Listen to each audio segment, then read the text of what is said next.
মাননীয় সাংবাদিক বন্ধুসকল,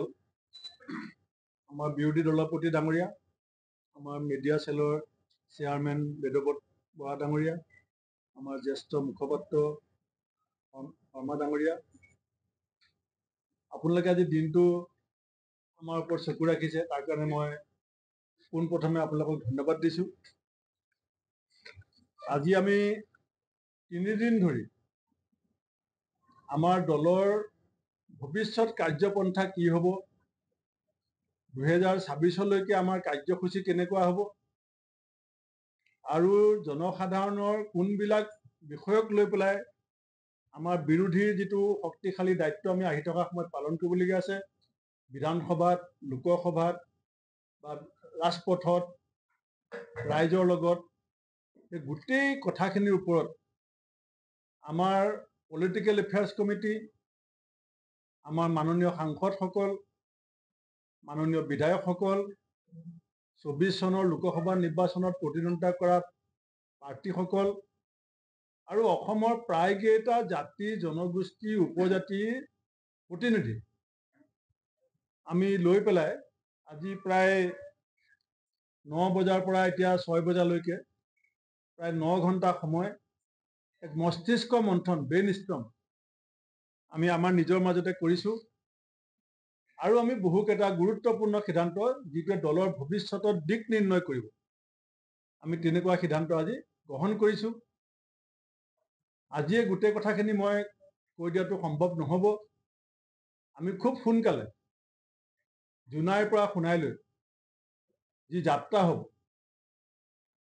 আৰু সেই যাত্ৰাত মুক্ত কণ্ঠে জনগৰ্জন হ'ব।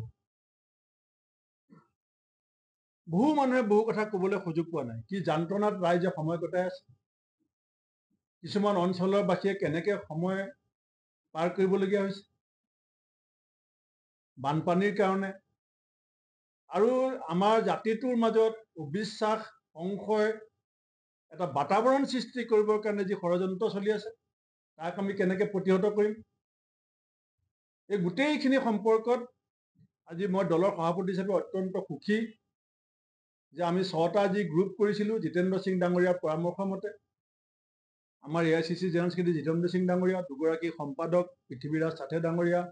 বিকাশ উপাধ্যায় ডাঙৰীয়া, তেওঁলোকৰ তত্বাৱধানত আমি আজি 6টা গ্ৰুপ আমাৰ নেতৃত্ব দিছিলে। এটা গ্ৰুপক আমাৰ দেৱব্ৰত শইকীয়া ডাঙৰীয়াই, এটা গ্ৰুপক আমাৰ নেতৃত্ব দিছিলে গৌৰৱ গগৈ ডাঙৰীয়াই,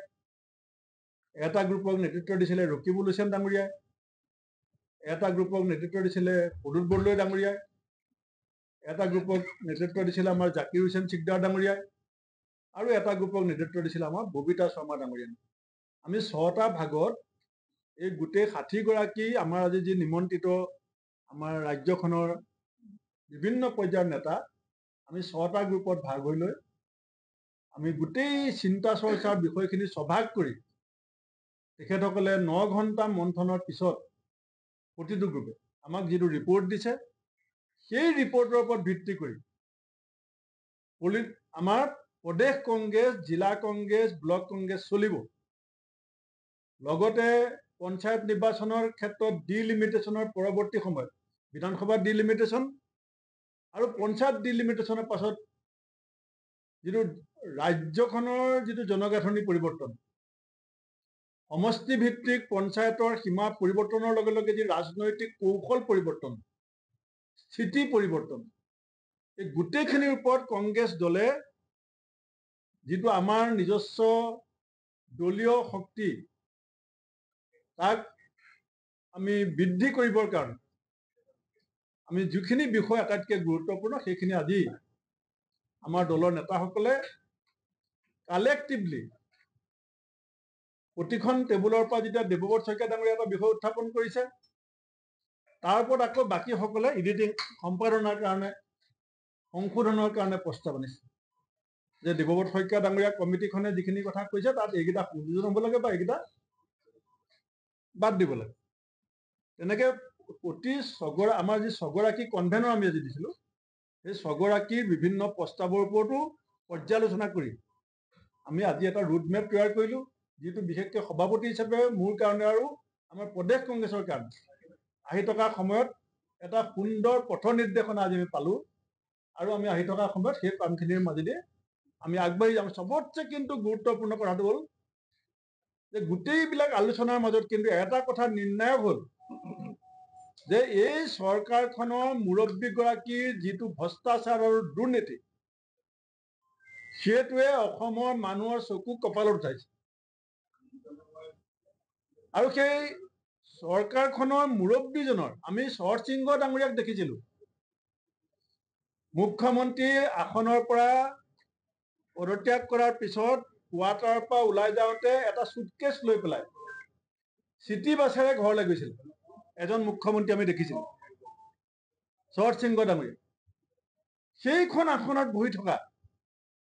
চৰকাৰখনৰ মুৰব্বীজনৰ যি পৰ্বতোখন দুৰ্নীতি আৰু ভ্ৰষ্টাচাৰ, সেইটোৱে হ'ব আহি থকা সময়ত আটাইতকৈ ডাঙৰ বিষয়। বাকী কথাখিনি আমি সময়ে সময়ে কম, আপোনালোকে বেয়া নাপাব। আমাৰ